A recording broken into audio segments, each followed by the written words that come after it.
Hello aspirants, welcome to success IS. அனைவருக்கும் இனிய பொங்கல் நல்வாழ்த்துக்கள். ரொம்ப நாள் கழித்து வீடியோ போடுறேன். இதுக்கப்புறம் கொஞ்சம் ரெகுலராக வீடியோ போட ட்ரை பண்ணுறேன். இன்றைக்கி வீடியோவில் வந்து ஒரு யூஸ்ஃபுல்லான இன்ஃபர்மேஷன் கூட ஷேர் பண்ணிக்கணும் அப்படின்னு நினச்சேன். நம்ம டிஎன்பிசி எக்ஸாம்ஸ் பொறுத்த வரைக்கும் மோஸ்ட் ஆஃப் த எக்ஸாம்ஸ் வந்து நமக்கு ஓஎம்ஆர் ஷீட் பேஸில் தான் நடத்துகிறாங்க. ஸோ அந்த ஓஎம்ஆர் ஷீட்டு எக்ஸாக்டாக அதே சைஸில் நமக்கு கிடைச்சா நம்ம ப்ராக்டிஸ் பண்ணுறதுக்கு யூஸ்ஃபுல்லாக இருக்கும். ஏன்னா ஓஎம்ஆர் ஷீட்டில் நமக்கு சில மிஸ்டேக்ஸ் வரும்போது நமக்கு மைனஸ் மார்க்ஸ் வரும். அந்த மைனஸ் மார்க்ஸால் நமக்கு ரேங்க் எல்லாமே கொஞ்சம் அஃபெக்ட் ஆகிற மாதிரி இருக்கும். ஸோ ஓஎம்ஆர் ஷீட்டில் மட்டும் எந்த மிஸ்டேக்கும் வராமல் நம்ம பார்த்துக்கணும். அதுக்கு நம்ம ஒவ்வொரு டெஸ்ட் எழுதும்போதும் அதே ஓஎம்ஆர் ஷீட்டில் ப்ராக்டிஸ் பண்ணோம் அப்படின்னா இந்த டபுள் ஷேடிங் வராமல் பார்த்துக்கிறது, அதுக்கப்புறம் அந்த கோடிங் ஒழுங்காக பண்ணுறதுக்கெலாம் நமக்கு யூஸ்ஃபுல்லாக இருக்கும். ஸோ எப்பயுமே டெஸ்ட்டு ப்ராக்டிஸ் பண்ணும்போது ஓஎம்ஆர் ஷீட்டில் ப்ராக்டிஸ் பண்ணுங்கள். எக்ஸாம் போகிறதுக்கு முன்னாடி மினிமம் ஒரு 10 டைம்ஸ் ஆகுது நீங்கள் ஓஎம்ஆர் ஷீட்டில் ஃபுல்லாக வந்து டெஸ்ட் எழுதி பார்த்துக்கோங்க. அப்போ தான் அங்கே போய் பண்ணும்போது நமக்கு டென்ஷன் இல்லாமல் இருக்கும். எப்பயுமே ஓஎம்ஆர் ஷீட்டில் வந்து ஷேட் பண்ணும்போது ஒரு ட்ரிக் என்ன பண்ணுறீங்க அப்படின்னா, மிஸ்டேக் வராமல் இருக்கிறதுக்கு இப்போ 1க்கு நீங்கள் ஏ ஷேட் பண்ணோன்னா 1A கரெக்டாக ஷேட் பண்ணுறோமான்ட்டு ஷேட் பண்ணுறதுக்கு முன்னாடி பென் வைக்கிறதுக்கு முன்னாடியே ஒரு 2-3 டைம் செக் பண்ணிவிட்டு அதுக்கப்புறம் ஷேட் பண்ணுங்கள். ஓகேங்களா? சப்போஸ் மாற்றி ஷேட் பண்ணிட்டோம் அப்படின்னா நம்ம அதை மாற்ற முடியாது. பேப்பர் வந்து இன்வேலிடேட் கூட ஆகும். அதே மாதிரி ஓஎம்ஆர் ஷீட்டில் நமக்கு சில இன்ஸ்ட்ரக்ஷன்லாம் கொடுத்துருப்பாங்க இந்த பேக் சைடில். அந்த இன்ஸ்ட்ரக்ஷன்லாம் நீங்கள் ஒன் டைம் படித்து பார்த்துட்டு அதுக்கப்புறமா எக்ஸாமை ஸ்டார்ட் பண்ணுங்கள். பிகாஸ் வந்து நமக்கு இந்த சைன் பண்ணாமல் வந்தாலோ எந்த இடத்துல நம்ம கரெக்டாக சைன் பண்ணணும், எதெல்லாம் நம்ம ஃபில் பண்ணணும், அதுக்கப்புறம் இங்கே எவால்வேட் பண்ணி போடணும், இதை வந்து டேலி பண்ணி நம்ம போடணும். ஸோ இது எல்லாமே ஒரு டைம் நீங்கள் நல்லா ப்ராக்டிஸ் பண்ணிக்கோங்க. இப்போது இந்த வீடியோ எதுக்காக அப்படின்னு பார்த்தீங்கன்னா, இந்த ஓஎம்ஆர் ஷீட் வந்து நம்ம பிரிண்டெல்லாம் போட்டோம் அப்படின்னா நமக்கு அந்தளவு கரெக்டான ஷீட்டுடைய சைஸில் வராது. ஸோ சேம் ஓஎம்ஆர் ஷீட் மாடலில் ஒரு கம்மியான ப்ரைஸில் வந்து ஒரு வேல்முருகன் அப்படின்ற ஒரு பிரதர் வந்து கொடுத்துட்ருக்காரு.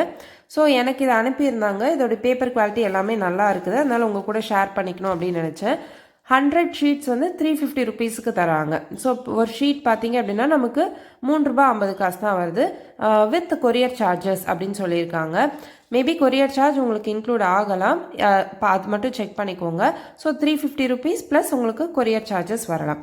ஸோ இந்த பேப்பர் பார்த்தீங்க அப்படின்னா உங்களுக்கு 100 GSM குவாலிட்டியில் கொடுத்துருக்காங்க. ஸோ பேப்பர் குவாலிட்டி நல்லாவே திக்காக இருக்குது. நமக்கு டிஎன்பிசி எக்ஸாமில் எந்த மாதிரி கொடுப்பாங்களோ அதே மாதிரி தான் உங்களுக்கு பேப்பர் இருக்குது. ஸோ இந்த பேப்பர் வந்து உங்களுடைய டெஸ்ட் ப்ராக்டிஸ்க்கு கண்டிப்பாக யூஸ்ஃபுல்லாக இருக்கும். ஸோ 100 ஷீட்ஸ் 350 ருபீஸ் அப்படின்றது நல்ல price. So offer, Pongal offer போயிட்டுருக்கு. ஸோ இந்த டைமில் வாங்கி யூஸ் பண்ணிக்கோங்க. So group 2 mains exam and group 1 prelims, group 4 நிறைய டிஎன்பிசி எக்ஸாம்ஸ் பார்த்தீங்கன்னா இதே பேப்பர் ஃபார்மேட்டில் தான் இருக்கும். ஸோ அதனால் இந்த ஷீட்டை வாங்கி யூஸ் பண்ணிக்கோங்க. நம்ம ரெஜிஸ்டர் நம்பர், நம்ம நேம் எல்லாமே வந்து இங்கே பிரிண்ட் ஆகி வந்துடும். நம்ம வந்து இந்த கொஷின் புக்லெட் நம்பரு, அதுக்கப்புறம் நம்ம எத்தனை கொஷின்ஸ் ஆன்சர் பண்ணியிருக்கிறோம், இதெல்லாம் தான் நம்ம கரெக்டாக மென்ஷன் பண்ணுறோம். இங்கே மென்ஷன் பண்ணிவிட்டு அது கரெக்டாக இருக்கான்னு பார்த்துட்டு நம்ம இங்கே வந்து ஷேட் பண்ணுற மாதிரி இருக்கும். இதில் நமக்கு மிஸ்டேக் வரும்போது நமக்கு அங்கே பெனால்ட்டி மார்க்ஸ், அதாவது மைனஸ் மார்க்ஸ் வரும். ஸோ அதை அவாய்ட் பண்ணோம் அப்படின்னா மினிமம் ஒரு 5 டைம்ஸ் வந்து நீங்கள் உங்கள் வீட்டிலேயே வந்து டெஸ்ட்டு ப்ராக்டிஸ் பண்ணும்போது ஓஎம்ஆர் ஷீட்டில் ப்ராக்டிஸ் பண்ணி பாருங்கள். ஃபுல்லாக 200 கொஷின்ஸ்க்கும் ப்ராக்டிஸ் பண்ணி அது இங்கே ஒவ்வொரு காலம்லேயும் வந்து எத்தனை ஏ அட்டன் பண்ணியிருக்கோம், எத்தனை பி அட்டன் பண்ணியிருக்கோம், இதெல்லாமே போட்டு அதுக்கப்புறம் நம்ம இது எல்லாத்தையும் எத்தனை ஏ டோட்டலாக இருக்குன்றதை ஆட் பண்ணி இங்கே போடணும். எல்லாத்தையும் ஆட் பண்ணும்போது நமக்கு 200 வரணும். ஓகேங்களா? ஸோ ஆப்ஷன் அப்படின்றது வந்து நம்ம எதுவுமே தெரியல அப்படின்ற பட்சத்தில் பிளாங்காக விடுறோம் அப்படின்னும்போது நம்ம போடணும். பட் டிஎன்பிசி எக்ஸாமில் நமக்கு நெகட்டிவ் மார்க் இல்லாததுனால ஆப்ஷன் டச் பண்ணாதீங்க, ஏபிசிடியில் ஏதாவது ஒன்று போட்டுவாங்க. ஸோ இப்போ அப்கமிங் குரூப் 2 மெயின்ஸ் எழுத போகிறவங்க, குரூப் 1 குரூப் 4 நமக்கு லைனாக வரப்போகுது. இந்த 2025 வந்து நமக்கு ஒரு எக்ஸாம் இயர், எல்லா எக்ஸாமே இருக்குது. Group 1 group 2 group 4 major exams நமக்கு 2025 வருது. ஸோ இது ஒரு பெஸ்ட் இயராக இருக்கணும் அப்படின்னா நம்மளுடைய கடின உழைப்பும் அது கண்டிப்பாக இருக்கணும். அதனால் நல்லா ஹார்ட் ஒர்க் பண்ணுங்கள். இந்த இயர் கண்டிப்பாக எல்லோரும் ஜாப் போயிடணும் அப்படின்ற குறிக்கோளோட கண்டிப்பாக ஜாப் போங்க.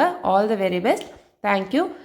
இந்த பேப்பர் வேணும் அப்படின்றவங்க டிஸ்கிரிப்ஷனில் டீட்டெயில் கொடுத்துருக்கேன். ஸ்க்ரீனில் தெரிகிற நம்பருக்கு காண்டாக்ட் பண்ணி வாங்கிக்கோங்க. Wish you all the best. Thank you.